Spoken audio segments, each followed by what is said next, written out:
नमस्कार, आप देख रहे हैं सिटी पोस्ट लाइव और मैं हूं आपके साथ पूजा शर्मा। आज का सदन काफी हंगामेदार रहा। आरोप प्रत्यारोप का दौर जारी रहा। इसी बीच आपको बता दें कि नेता प्रतिपक्ष विजय कुमार सिन्हा सदन छोड़कर बाहर आ गए।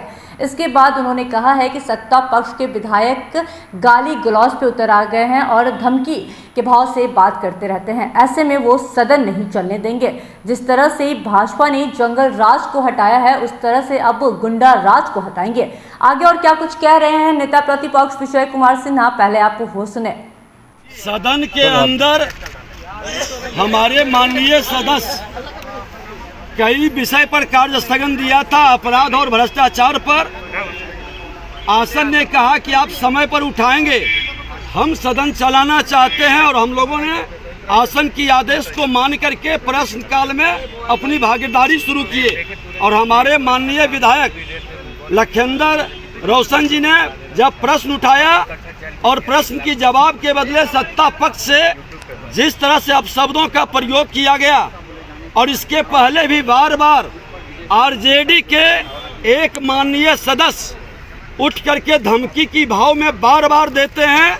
भ्रष्टाचारियों को बचाने के लिए उनके नेता पर भ्रष्टाचार का आरोप लगा है। जो चपरासी क्वार्टर से महल तक पहुंचे हैं उसकी जवाब देना नहीं चाहते और संवैधानिक संस्था पर अंगुली उठाकर भ्रम की स्थिति उत्पन्न करते हैं। आज सदन में वो गुंडागर्दी अब दिखाने लगे हैं। प्रश्न पूछने पर धमकाना और आसन की ओर से कार्रवाई की धमकी देना, ये लोकतंत्र के लिए कतई उचित नहीं है। और इस तरह के वातावरण से भारतीय जनता पार्टी अपराध और भ्रष्टाचार के विरोध में लड़ाई सड़क से सदन तक लड़ेगी। हम उसकी चिंता नहीं करते हैं कार्रवाई से। लेकिन आज इजराइल मंसूरी का मामला उठाए, आज हमने जेठली के नरसंहार का मामला उठाए, आज कई अपहरण हो गया, कई लोगों की हत्या हो रही है। और भ्रष्टाचार का जब मामला उठा है तो लोग व्याकुल और व्यथित हो रहे हैं। ये भ्रष्टाचारी अपराधियों को गोद में बैठा के ये सरकार जबरदस्ती चलाना चाहते हैं और आसन के द्वारा इस तरह से आवाज़ दबाने की धमकी को संरक्षण मिल रहा है। इसके विरोध में हम लोग बहिष्कार किए हैं और इस तरह के वातावरण में सदन नहीं चलेगा। हमारे विधायक एक दलित समुदाय से आते हैं, आप धमकी देकर गाली देकर क्या संदेश देना चाहते हैं कि बिहार में जनता की आवाज़ को नहीं उठाए, आपके भ्रष्टाचार पर नहीं बोले? ये क्या जनता, बिहार की जनता देख रही है कि ये अपराधियों और भ्रष्टाचारियों की सरकार किस तरह से भ्रमित कर रहा है, सड़क से सदन तक भ्रमित कर रहा है। और सदन में जो प्रतिनिधि जनता के विश्वास को लेकर आया है उसकी आवाज़ को दबाया जा रहा है। ये घोर गुंडागर्दी का वातावरण बन रहा है। आपके पार्टी के विधायक चलते सदन में ये माइक टूटने वाला भी नहीं है। आपको जानकारी हो जो लगा हुआ है, इस तरह का जो टूटा हुआ माइक का जो अति व्यवस्था, मेरा आचरण ही नहीं रहता। ये सदन के अंदर बार बार उठने का, आज नेता प्रतिपक्ष हम हैं, पहले बोलने का अधिकार हमको मिलता है लेकिन हमें रोक दी जाती है। आपका तो स्पीकर झूठ बोल रहा है, माइक नहीं तोड़ा इन्होंने। सामने सदन देखा, वो निकला हुआ टूटा माइक टूट ही नहीं सकता। वो तो ज्वाइंट है, वो तो उसका पेच घस का हमारे ही मार्शल पर उस दिन बुला करके हमने कहा कि कसवाइए इसको। तो ये व्यवस्था देखिए, बहानाबाजी नहीं होनी चाहिए, बरगलाने की बात नहीं होनी चाहिए।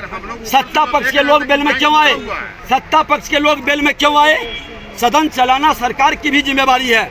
सत्ता पक्ष के लोग मार करने के लिए सदन में आए, धमकी देने के लिए? आसन की काम है देखना।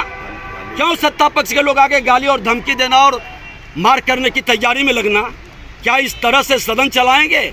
ये गुंडा राज, हम जो कहते हैं कि गुंडा राज स्थापित करना चाहते हैं, लेकिन भारतीय जनता पार्टी सदन से सड़क तक इस गुंडा राज के विरोध में लड़ा है और लड़ेगा। जंगल राज को भी हटाया है, इस गुंडा राज को भी हटावेंगे। लखिंदर जी कार्रवाई सुना आपने बीजेपी के नेता विजय कुमार सिन्हा क्या कुछ कह रहे थे। साफ तौर पर उन्होंने कहा है कि सदन से सड़क पर जाएंगे। जिस तरह से जंगल राज को समाप्त किए हैं उसी तरह से अब गुंडा राज को भी समाप्त करेंगे। ऐसे में फिर अब मीडिया द्वारा पूछे गए सवाल कि भाजपा के विधायक ने माइक तोड़ी है, उस पर भी उन्होंने अपनी प्रतिक्रिया रखी और ये स्पष्ट किया है कि माइक को तोड़ा नहीं गया था, वो खुल गया था। आगे और क्या कुछ कह रहे थे और उन्होंने साफ साफ कह दिया है कि अब सदन को नहीं चलने देंगे। तो देखना होगा कि इस पर कार्रवाई होती है या नहीं। क्या भाजपा सदन को सच में नहीं चलने देगी, ये देखना काफी दिलचस्प रहेगा। तो फिलहाल के इस अपडेट में बस इतना ही। तमाम छोटी बड़ी जानकारी के लिए बने रहें सिटी पोस्ट लाइव के साथ। इस वीडियो को लाइक करें, शेयर करें और अगर अभी तक आपने चैनल को सब्सक्राइब नहीं किया है तो जल्द से जल्द कर लें। धन्यवाद।